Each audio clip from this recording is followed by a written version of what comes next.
for optimism ahead of competitive action tomorrow here in Indonesia. Scott Redding crossing the line, first flying lap of his final stint at 1:35.6, so he's still 1.5 seconds slower than Razgatlioglu and still outside of those top 10 positions as well. Yeah, just looking at the timesheets as well, Toprak's been able to complete 25 laps in this session as well, so good information being gathered there by the Yamaha rider. Most riders in and around 19-20 laps for their mileage in this session. And his teammate Andrea Locatelli coming on strong in the final minutes of this session as well, as he bids to move up into the top 10. Currently down in 15th place is Andrea Locatelli this afternoon.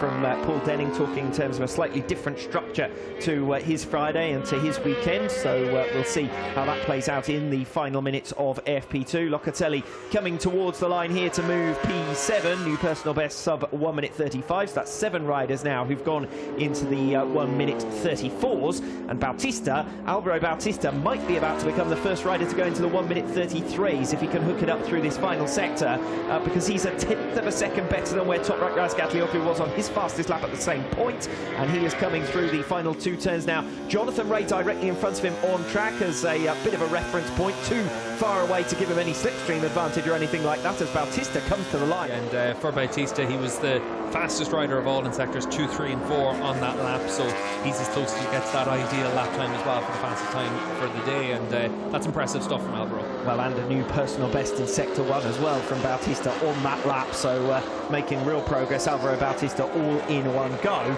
Dropped 3.5 tenths of a second in the first sector of his next lap, so it doesn't look like he's going to be able to improve. We're just half a minute away from the checkered flag falling on Friday's proceedings here in Mandalika, as Jonathan Rea just lets Alvaro Bautista go in front of him, looks over his shoulder. He must have run wide there at turn 8.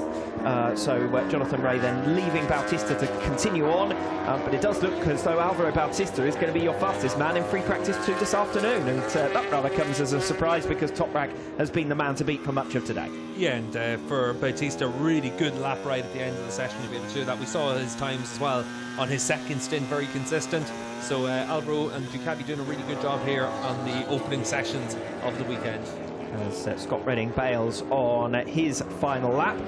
Don't know whether that was Axel Bassani that he was, I think he and Bassani were out on the track together. I don't know whether it was frustration with himself or frustration with another rider around him there for Scott Redding. Well, Bassani's just had his lap time cancelled for exceeding track limits at turn 9. That was the corner before we saw Scott Redding, so he's probably a little bit annoyed at something. Alvaro Bautista fastest ahead of Toprak Razgatlioglu and Michael Ruben Rinaldi.